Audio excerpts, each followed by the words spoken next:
Ang pagtanggap ng sagot ay ang pangunahing layunin ng panalangin. Kung wala ang pagdarasal ay isang relihiyosong aktibidad na humahantong sa pagkabigo. Nararamdaman mo ba na ang iyong mga panalangin ay tumatalbog sa kisam? Maaaring mahirap malaman kung tunay kang naririnig. Nasa punto ka na ba na malapit ka nang mawala ng pag-asa sa Diyos dahil sa pagkaantala sa iyong pagnanais? O nagsisimula ka bang mag-alinlangan kung sinasagot pa ba ng Diyos ang mga panalangin? Ang video na ito ay ang iyong kumpirmasyon.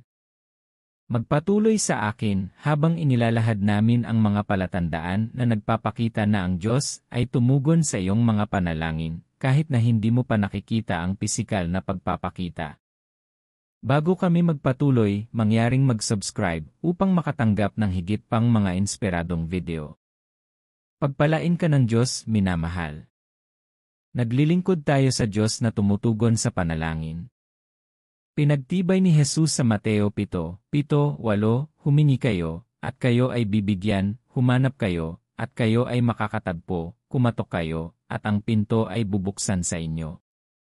Ang kasulatang ito ay wastong katangian ng iyong makalangit na Ama, hinding-hindi niya maririnig na umiiyak ka sa Kanya at nagbibingi-bingihan. Kung magtatanong ka ng may pananampalataya, dapat kang makatanggap ng mga sagot dahil ito ang sinasabi ng Diyos. Ang hamon ay na gusto nating makita ang resulta sa isang tiyak na paraan, at ang Diyos ay hindi maaaring ilagay sa isang sulok. Sa makatuwid, ang pag-alam sa mga palatandaan na ipinadala ng Diyos upang kilalanin na dininig niya ang iyong mga panalangin ay mahalaga. Ang mga palatandaang ito ay tumutulong sa iyo na manatili sa pananampalataya habang naghihintay para sa pisikal na pagpapakita ng iyong pagnanais. Ngayon, isaalang-alang natin ang 8 makapangyarihang palatandaan na dininig ng Diyos ang iyong mga panalangin. Lagda ng 1, pisikal na pagpapakita ng iyong panalangin.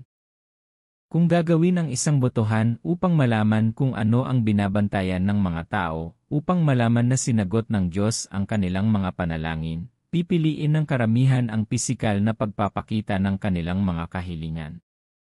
Ang ilan ay walang kamalayan sa anumang iba pang palatandaan na nagpapakita na sinagot ng Diyos ang kanilang mga panalangin. Ang pisikal na pagpapakita ng iyong hiniling sa Diyos ay isang tanda na sinagot ka na ng Diyos. Minsan binibigyan ka agad ng Diyos ng sagot sa iyong mga kahilingan. Sa banal na kasulatan, nakita natin ang mga taong nanalangin at nakita ang agarang pagpapakita ng kanilang mga kahilingan. Naaalala mo ba ang kwento ni Propeta Elias, ang mga propeta ni Baal, at ang mga propeta ni Asera? Naaalala mo ba ang eksibisyon ng kapangyarihan sa pagitan ni Propeta Elias at ng 850 propeta ng mga Diyos-Diyosan? Hiniling ni Elias na ang mga propeta ni Baal ay maglagay ng isang toro bilang isang hain at magtanong sa kanilang mga Diyos upang magpababa ng apoy ng supernatural. Sinubukan nila ang lahat ng kanilang makakaya, ngunit walang apoy na lumabas. Pagdating sa turn ni Elias, nanalangin siya sa Diyos na magpadala ng apoy sa altar, at ginawa iyon ng Diyos upang patunayan na siya lamang ang tunay na Diyos. Alam mo ba na naranasan din ni Jesus ang tandang ito? Siya ay nanalangin sa Diyos tungkol sa maraming mga may sakit, at sila ay agad na gumaling. Tinawag ni Jesus si Lazarus mula sa libingan, at agad na lumabas ang patay. Ang bulag na si Bartimeo ay dumaing sa Diyos, at sa sandaling iyon, siya ay gumaling. Bagaman mayroon tayong iba pang unti-unting mga himala, tulad ng taong nakakita sa mga tao na parang mga puno, masasabi natin na agad na sinagot ni Jesus ang kanyang mga kahilingan sa halip na unti-unti. Mayroon tayong Diyos na mabilis dinggin at ibinibigay sa atin ang ating mga kahilingan. Pakinggan ang sinasabi ng Biblia sa Isaias 65:25, bago sila tumawag, sasagot ako, habang nagsasalita pa sila, diringgin ko. Kapag natanggap mo ang tanda na ito, ang iyong tugon sa Diyos ay dapat na ang pagpapahalaga at pasasalamat. Huwag magmadali upang matanggap ang iyong sagot at kalimutan ang naghatid ng sagot sa iyo. Dapat mong mabilis na magpasalamat sa Diyos bago pa man masiyahan sa iyong sagot. Marahil ay humingi ka sa Diyos ng pabor sa pananalapi, at binigyan niya ng inspirasyon ang isang tao na bigyan ka ng pera. Matutong gumugol ng kalidad ng oras sa pagpuri sa Diyos bago gumastos ng maraming pera. Marami ang may mga listahan ng panalangin, ngunit hindi masubaybayan ang kabutihan ng Diyos sa kanilang buhay. Kumuha ng aklat kung saan maaari kang magtala ng mga patotoo ng katapatan ng Diyos sa iyong buhay. Nakakatulong ito sa pagbuo ng pananampalataya at pagtitiwala sa Diyos habang naghihintay ng isang himala.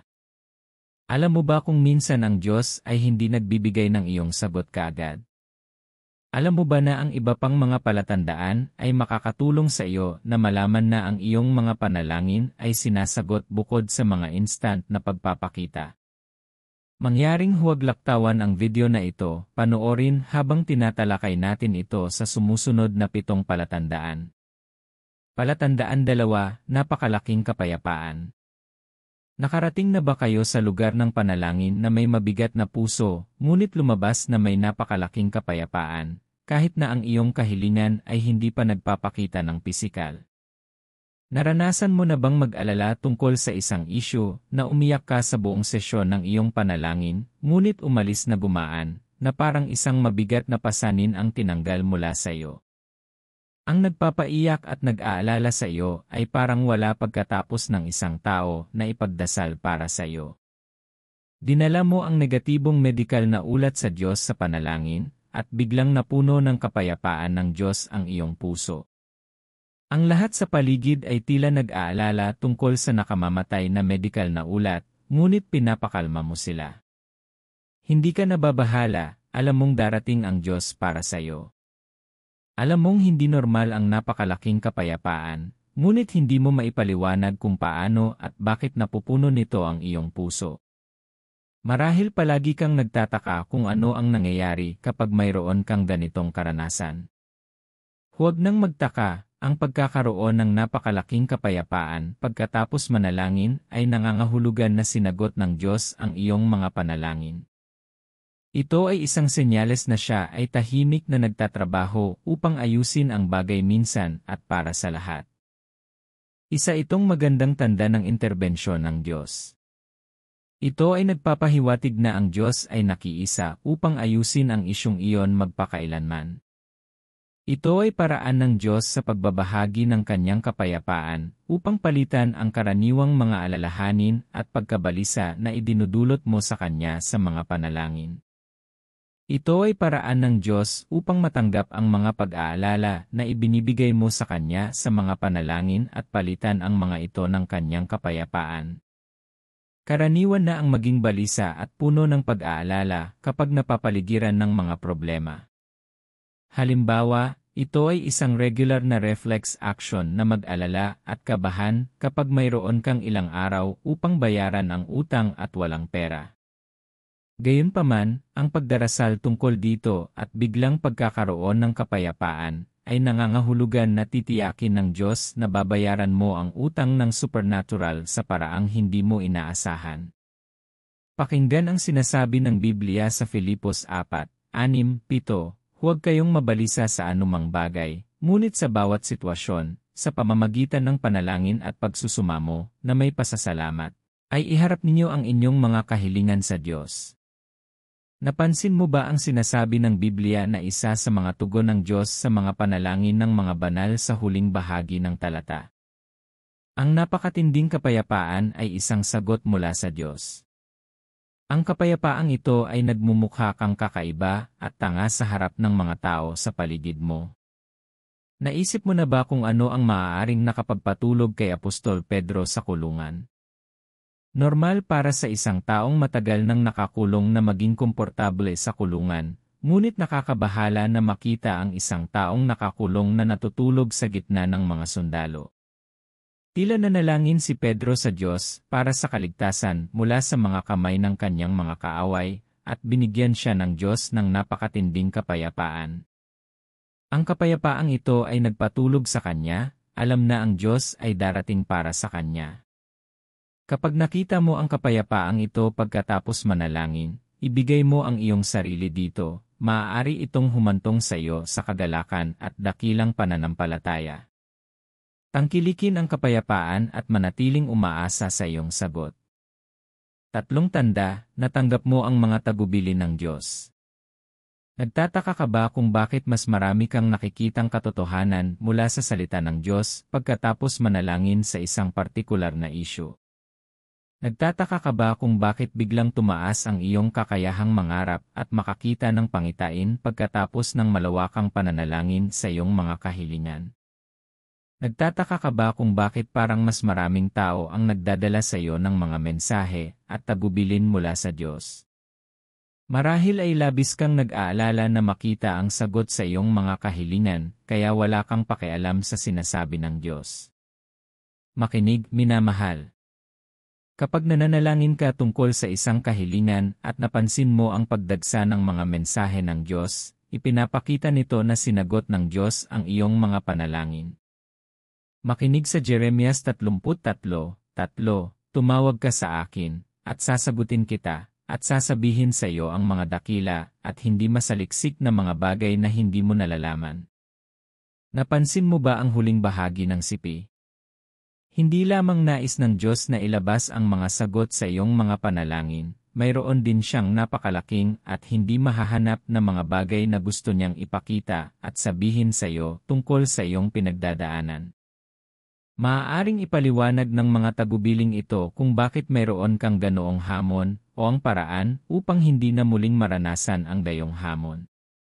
Ang ilang mga issue ay puro self-orchestrated. Ang ilang mga problema sa iyong buhay ay nagreresulta mula sa ilang mga bagay na iyong ginagawa na hindi mo alam na may masamang epekto sa iyo.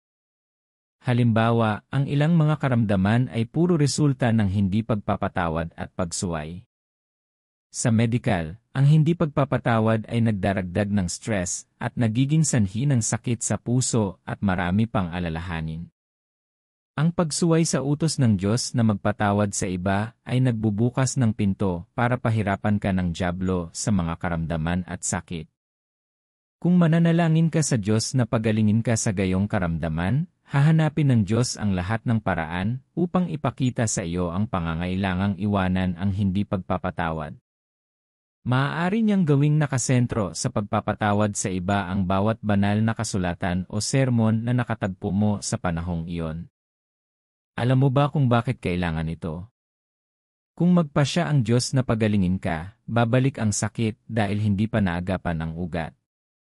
Minsan ang mga tagubilin ay nagpapakita sa iyo kung ano ang dapat mong gawin upang makuha ang iyong petisyon. Sa ika-21 kabanata ng Genesis, makikita natin kung paano sinabi ni Sarah kay Abraham na palayasin si Hagar at ang kanyang anak. Ginawa ito ni Abraham matapos siyang kumbinsihin ng Panginoon. Habang sila ay malayo sa bahay at sa ilang, si Hagar at ang kanyang anak ay naubusan ng tubig, at naramdaman niyang iyon na ang wakas ng buhay ng kanyang anak. Sinasabi sa atin ng Biblia na nanalangin siya sa Diyos, at tumugon ang Diyos sa pamamagitan ng pagbukas ng mga mata ni Hagar upang makita ang isang balon sa paligid niya. Ipinakita niya sa kanya kung ano ang gagawin para maayos ang issue sa tubig. Nang ang mga panalangin at limos ni Cornelio ay dumating bilang isang alaala sa Diyos, ipinakita niya sa kanya ang taong dapat niyang abutin. Ano ang dapat mong maging tugon sa mga tagubiling dinadala ng Diyos sa iyo? Pagsunod. Gawin ng walang pagkaantala ang anumang tagubiling ibinigay sa iyo ng Diyos, dahil ito ang iyong sagot. Sa palagay mo ba ay gumaling si Naaman sa ketong kung pipiliin niyang hindi maligo sa ilog Jordan ng 7 beses? Isipin na tinatanggihan ni Pedro na ihagis ang kanyang mga lambat sa dagat para sa malaking huli, gaya ng itinuro sa kanya ni Jesus. Ang mga tagubilin ay maaaring walang kahulugan, ngunit ang pagsunod ay palaging mas mahusay kaysa sa pagsasakripisyo. Ika-4 na palatandaan, ikaw ay napukaw na magpasalamat sa Diyos. Nakikita mo ba ang iyong sarili na nagpapasalamat kapag nabibigatan sa mga mapanghamong sitwasyon, sa halip na magreklamo? Tila ba sa tuwing plano mong ipaalala sa Diyos ang iyong kahilingan, napupuno mo ang pakiramdam ng pasasalamat sa iyong puso? Marahil ikaw ngayon ay laging nagigising na may awit ng papuri sa iyong bibig. Baka may isang kanta na pumapasok sa isip mo habang ginagawa mo ang iyong pang-araw-araw na gawain. Nagtataka ba kayo kung bakit ito nangyayari? Hindi na magtaka. Kapag inilipat ka ng Diyos sa pasasalamat habang o pagkatapos manalangin, ito ay nagpapakita na ang iyong mga panalangin ay nasagot.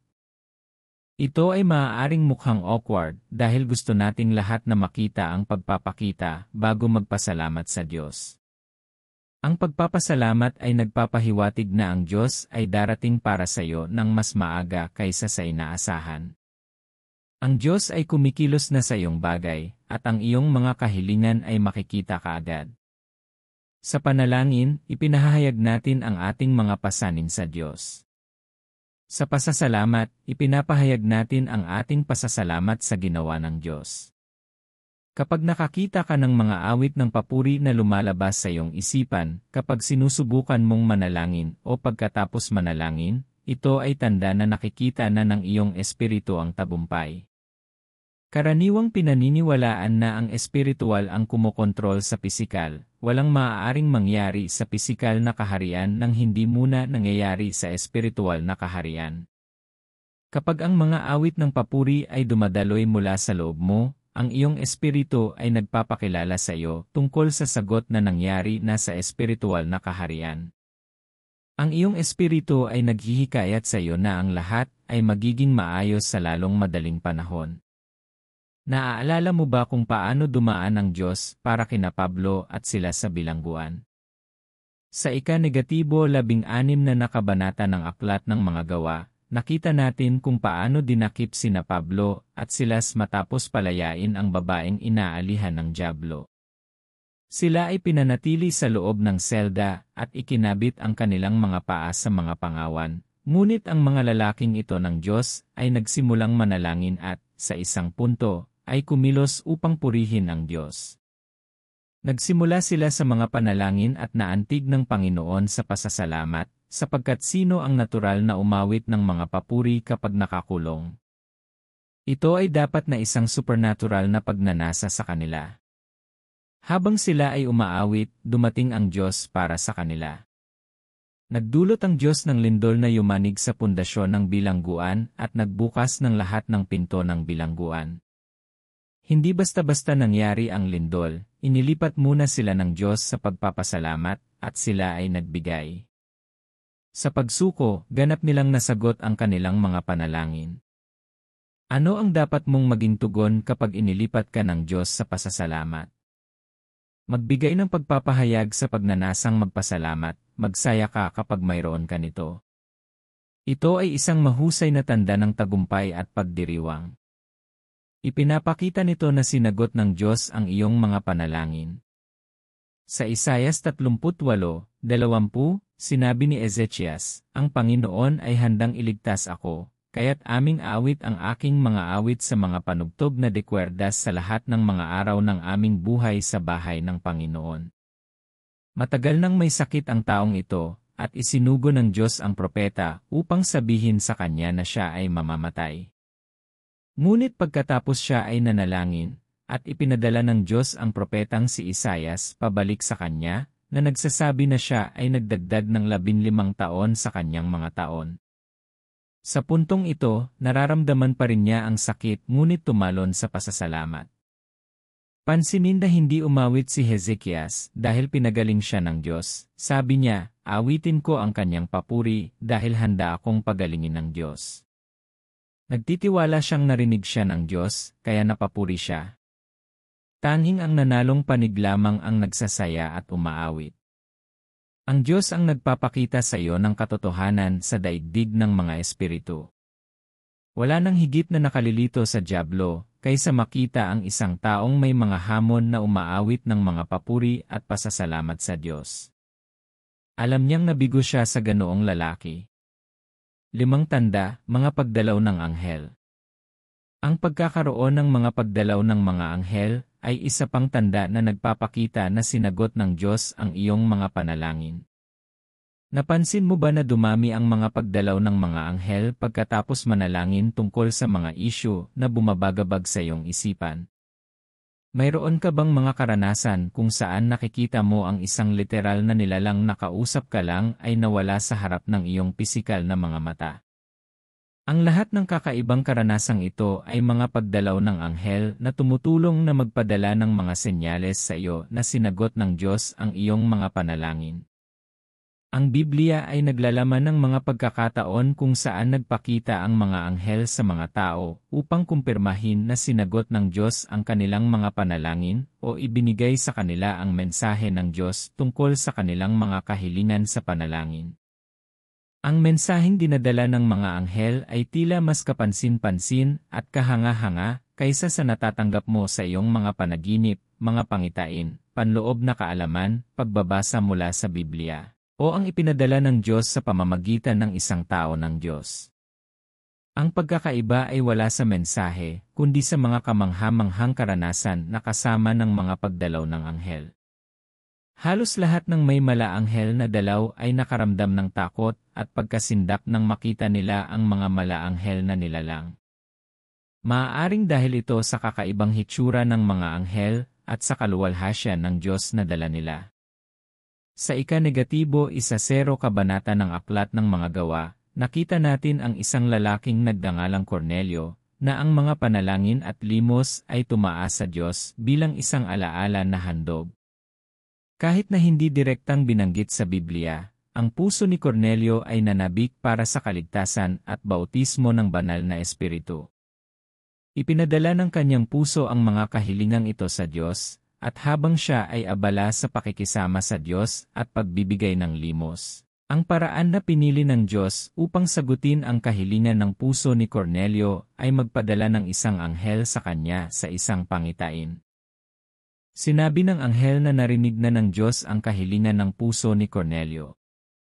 Sa kaso ni Cornelio, nagbigay ng gabay ang anghel kung paano sasagutin ang kanyang mga panalangin, na humahantong sa kaligtasan at pagbibinyag ng Espiritu Santo kay Cornelio, sa kanyang sambahayan, at sa kanyang mga kaibigan.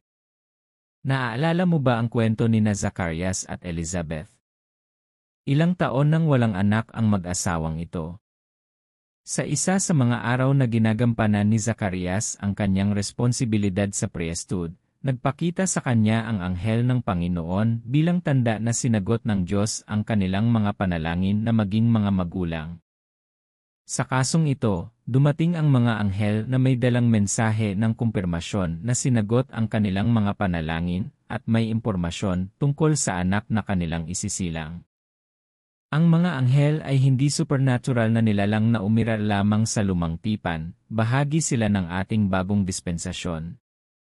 Sinasabi ng Biblia sa Hebreo 1:13, 14 na, sino sa mga anghel ang sinabi ng Diyos kailanman, maupo ka sa aking kanan hanggang sa gawin kong tuntungan ng iyong mga paa, ang iyong mga kaaway. Isa ka ba sa mga nagmana ng kaligtasan? Kung ang mabuting balita ay ang mga anghel ay mga espiritong naglilingkod na ipinadala upang maglingkod sa iyo. Magagamit sila ng Diyos para dalhin ang kanyang mensahe at patnubay sa iyo. Ang iyong tugon sa pagdalaw ng mga anghel ay hindi dapat maging sa mga argumento, tulad ni Zacarias, ngunit sa pagsunod, tulad ni Maria na ina ni Jesus. Sinabi niya, maging sa akin ayon sa iyong salita. Dapat itong pagsuko sa lahat ng gustong gawin ng Diyos sa iyong buhay. Habang ginagawa mo ito, makikita ang iyong sagot. Sign 6, mga hindi inaasahang pagkakataon. Mukhang nadagdagan mo ba ang akses sa mga lugar, tao, at platform na hindi mo naisip? Tila ba ang mga pintuan na hindi mo inaasahan o hindi mo naisip ay nagbubukas para sa iyo, na humahantong sa mga bagong posibilidad at solusyon? Marahil ay nanalangin ka na matanggap sa isang partikular na trabaho, ngunit ngunit mas mabuti ang dumating sa iyo. Marahil ay nananalangin ka na maging engaged sa isang tao, ngunit binuksan ng Diyos ang iyong mga mata sa isang mas mabuting tao na malamang na palaging nasa paligid mo. Ang mga tugon ay hindi inaasahan dahil hindi sila ang iyong pinlano na makuha sa unang lugar. Madalas tayong nagdarasal na nasa isip ang mga tiyak na resulta, ngunit ang mga sagot ng Diyos ay maaaring dumating sa nakakagulat na mga paraan at tila mahirap na mga sitwasyon. Ang Diyos ay gumagawa ng hindi inaasahan, at ang mga pagkakataong ito ay maaaring mga pagpapakita ng kanyang banal na panghihimasok. Makinig, minamahal. Kailangan mong malaman na ang paraan ng Diyos ay hindi kinakailangang ang iyong paraan, at ang kanyang mga iniisip ay malayo sa iyo. Sinasabi ng Biblia sa Isaias 55:8-9, sapagkat ang aking mga pag-isip ay hindi ninyo mga pag-isip, ni ang inyong mga lakad ay aking mga lakad, sabi ng Panginoon. Ang iyong mga kahilingan ay batay sa iyong mga iniisip at paraan, ngunit alam ng Diyos ang pinakamahusay para sa iyo. Ang isang paraan para malaman na pinapatnubayan ka ng Diyos sa hindi inaasahang landas ay ang pakiramdam ng kapayapaan at katiyakan sa iyong puso. Mayroon ding pakiramdam ng kasiyahan at kagalakan. Ang iyong espiritu ay nagagalak at nagagalak anumang oras na nakaayon ka sa kalooban ng Diyos para sa iyong buhay. Kung minsan ay hindi mo gusto ang bagong landas sa isip, ngunit may kagalakan sa iyong espiritu. Sa paglipas ng panahon, makikita mo ang pangangailangang mag-adjust ng mabilis sa mga plano ng Diyos para sa iyong buhay. Ano dapat ang iyong tugon sa mga hindi inaasahang pagkakataon? Yakapin sila at hanapin ang mukha ng Diyos upang matuklasan kung bakit dinadala niya sila sa iyong landas. Ang pag-alam sa layunin ay nagagawa mong i-maximize ang mga bagong pagkakataon ng lubusan. Ikapitong tanda, tinatanggal ng Diyos ang isang tao o isang bagay sa iyong buhay. Nagtataka ka ba kung bakit iniiwan ka ng ilang bagay o tao pagkatapos mong maglaan ng oras sa pagdarasal para sa iyong mga kahilingan? Parang bigla mo na lang hindi nakikita ang pangangailangan na magkaroon ng ilang bagay at tao sa paligid mo. Mukhang may mga taong nagsimulang umalis sa iyo nang walang nakikita o maipaliwanag na mga dahilan. Marahil ay hindi mo maiugnay ang paghihiwalay ng mga paraan sa anumang nakikitang dahilan. Huwag nang mag-alala. May mga bagay at tao na kailangang alisin ng Diyos sa iyong buhay bago magawa ang kanyang perpektong kalooban sa iyo. Minsan inaalis ng Diyos ang mga tao o bagay sa iyong buhay para protektahan ka at bigyang daan ang magandang kinabukasan. Ang ilang mga tao ay nakakapinsala at nakakapinsala sa iyong paglalakbay sa buhay. Sa paghusga sa kanilang pisikal na mga mata, maaaring hindi sila kamukha nito, ngunit sila ay tulad ni Jonas na nagpahirap sa iba dahil sa kanyang pagsuway. Ang ilan ay mga kinatawa ng dyablo nang hindi nalalaman, hindi nila alam na sila ay nagtatrabaho para sa dyablo nang walang malay. Minsan hinihila ka ng mga tao pabalik sa paglalakbay sa buhay, marahil sa pamamagitan ng kanilang mga pattern ng pag-isip, na nakakaimpluwensya sa payo na ibinibigay nila sa iyo, o sa iba pang mga paraan. Kapag nagpasya ang Diyos na i-reshuffle ang mga bagay at tao sa iyong buhay, dapat kang matutong magtiwala sa Kanya. Dapat kang sumuko dito at alisin ang mga emosyon at pamilyar. Pagdating sa tadhana, dapat brutal ka. Kailangang humiwalay si Abraham kay Lot sa isang pagkakataon, kailangang humiwalay si Pablo kay Bernabe sa isang pagkakataon. Isang kilalang katotohanan na kapag kumapit ka sa maling tao, pinipigilan mo ang mga tamang tao na magkaroon ng akses sa iyong buhay. Palatandaan 8, lumipat sa pananaw. Alam mo ba na ikaw ang iniisip mo? Kung paano mo nakikita ang buhay, mga bagay, at mga sitwasyon sa iyong isip ay tumutukoy sa iyong katotohanan. Kapag sinagot ng Diyos ang iyong mga panalangin, ang isang paraan na alam mo ay ang pagbabago sa iyong pananaw. Napansin mo ba ang pagbabago sa iyong disposisyon o pagbabago sa iyong pananaw tungkol sa iyong ipinagdasal? Mukhang iba na ba ang pagtingin mo ngayon sa sitwasyong ipinagdasal mo? Mayroon ka na ngayong panibagong pag-asa at pagtitiwala sa plano ng Diyos, kahit na ang mga pangyayari ay hindi nagbabago sa pisikal. Kapag sinimulan mong makita ang mga sitwasyon at pangyayari sa paligid mo mula sa pananaw ng Diyos at sa lente ng layunin, ito ay isang magandang senyales na ang Diyos ay humakbang sa iyong bagay. Iminumungkahi nito na mayroon ka na ngayong mas malalim na pangunawa at pagtitiwala sa plano ng Diyos. Napagtanto mo na kahit na maaaring dalhin ng Diyos ang iyong paraan kung ano ang hindi mo gusto o inaasahan, ang kanyang plano ay madalas na ang pinakamahusay. Ang pagbabago sa pananaw ay maaari ring magmungkahi na nauunawaan mo na ngayon ang oras ng Diyos para sa iyong himala. Ang pag-alam sa aktwal na oras na dumarating ang Diyos para sa iyo ay nagpapahinga sa iyo at nakikita kung ano ang nangyayari sa iyong paligid mula sa ibang pananaw. Ano ang dapat mong maging tugon sa pagbabago ng pananaw na dinadala ng Diyos sa iyong landas? Ganap na lumahok dito. Iangkot sa bagong pananaw at pananaw. Bigyan ng iyong sarili ng panahon na basahin ang salita ng Diyos at maging sensitibo sa pamumuno ng Espiritu ng Diyos upang makita ang pananaw ng Diyos sa bawat bagay ng buhay. Ganito ang sinasabi ng Biblia sa Roma 12:1-2, Kaya nga, mga kapatid, ipinamamanhi ko sa inyo na pinagkalooban ng awa ng Diyos na ihandog ang inyong mga katawan bilang isang haing buhay, banal at kalugod-lugod sa Diyos. Ito ang inyong tunay at wastong pagsamba. Huwag kayong umayon sa pattern ng mundong ito, kundi magbago kayo sa pamamagitan ng pagbabago ng inyong pag-isip. Perpektong kalooban. Mga minamahal, narinig ka ng Diyos at ito ang iyong mga tanda. Kaya't magalak kayo dahil narito ang inyong patotoo. Matagal ka nang naghintay, ngunit oras na para ipagdiwang dahil ang mga anghel ay papunta na upang maihatid ang iyong hangarin. Huwag magpanik. Huwag mag-alinlangan. Huwag hayaan ang kaaway na magmungkahi ng alternatibo sa Diyos. Sapat na ang Diyos sa iyong hangarin. Ang kanyang matatag na pag-ibig ay walang hanggan, kaya't panatilihing buhay ang iyong pag-asa at panatilihing buo ang iyong pananampalataya. Maaaring hindi mo pa nakikita ang pisikal na pagpapakita, ngunit makatitiyak ka, narinig ka ng Diyos. Magsaya ka. Manalangin tayo. Ama sa langit, nagpapasalamat ako sa iyong awa. Ipinakita mo sa akin ang pagmamahal na hindi ko karapat-dapat tanggapin. Hindi ko alam kung ano ang ginawa ko para maging karapat-dapat sa iyong grasya. Sa isang mapagpakumbabang puso, hinahangaan kita sa pagpili sa akin. Sinasamba kita magpakailanman. Salamat sa pagbunyag ng sikretong ito sa akin. Hindi ako makapaniwala kung gaano mo ako sinasadya.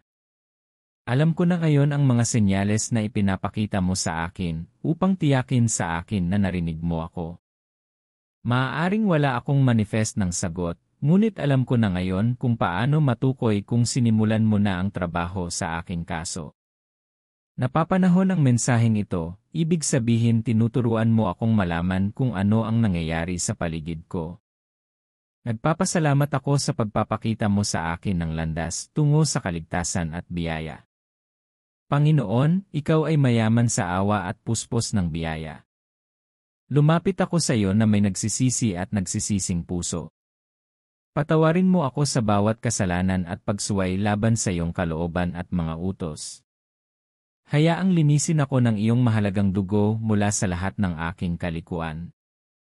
Ikinalulungkot ko sa pagdududa sa iyong kakayahang marinig ang aking mga panalangin. Ikinalulungkot ko sa bawat oras na sumagi sa aking puso na hindi ka Diyos na sumasagot sa panalangin. Nagsisisi ako sa bawat gawa ng kawalan ng pananampalataya at kawalan ng pananampalataya na ipinakita ko hanggang ngayon. Pinagsisisihan ko ang lahat ng aking mga panalangin na iyong sinagot na sa kamangmangan ay nagpatawag sa akin ng hindi nasagot. Tinawag ko silang hindi sinagot, hindi ko alam ang iba't ibang paraan ng pagsagot mo sa iyong mga anak. Ama, tulungan mo akong magtiwala sa iyong oras at paraan. Alam kong iba ang paraan at pag-iisip mo sa akin. Alam mo ang katapusan mula sa simula at may ideya sa hinaharap na higit pa kaysa sa magagawa ko. Pinipili kong iayon sa paraan at oras na mayroon ka para sa aking buhay. Ama, kahit na ako ay nagdarasal ng mga maling panalangin at humihingi ng mga maling bagay, tulungan mo akong iayon ako sa iyong kalooban. Tulungan mo akong maging perpekto at kumpleto sa lahat ng iyong mga kalooban para sa aking buhay. Hinihiling ko na tulungan mo akong laging mag-aral at magbulay-bulay sa iyong salita at makinig sa patnubay ng banal na espiritu. Alam kong makakatulong ito sa pagbuo ng pagnanais para sa Diyos sa aking isipan. Ama, habang ikaw ay magdadala ng mga tagubilin sa aking paraan pagkatapos manalangin, tulungan mo akong maging masunurin sa gayong mga tagubilin. Huwag ko sana silang baliwalain o maantala sa pagsasakatuparan ng mga ito. Habang pinapakita mo sa akin kung ano ang ginagawa ko na nagbubukas ng pinto para salakayin ako ng dyablo, natatanggap ko ang biyayang itigil ang mga ganoong bagay. Ama, ihiwalay mo ako sa sinuman at anumang bagay na hindi dapat maging bahagi ng aking paglalakbay sa buhay. Dalhin ang aking paraan ng mga pagkakataon, mga tao, at mga plataporma na mga hakbang sa aking mga pagpapala. Hayaan akong makarating sa wastong pananaw at kaalaman na nagtutulak sa akin na patuloy na lumakad sa sinasagot ng mga panalangin. Salamat, Panginoon. Naniniwala akong sinagot mo ang aking mga panalangin. Sa makapangyarihang pangalan ni Jesus, dalangin ko, Amen. Salamat sa panonood. Sigurado akong pinagpala ka na. Ibahagi ang video na ito sa iyong mga kaibigan at mag-subscribe sa channel na ito para sa higit pang mga nakaka-inspire na mensahe. Manatiling pinagpala.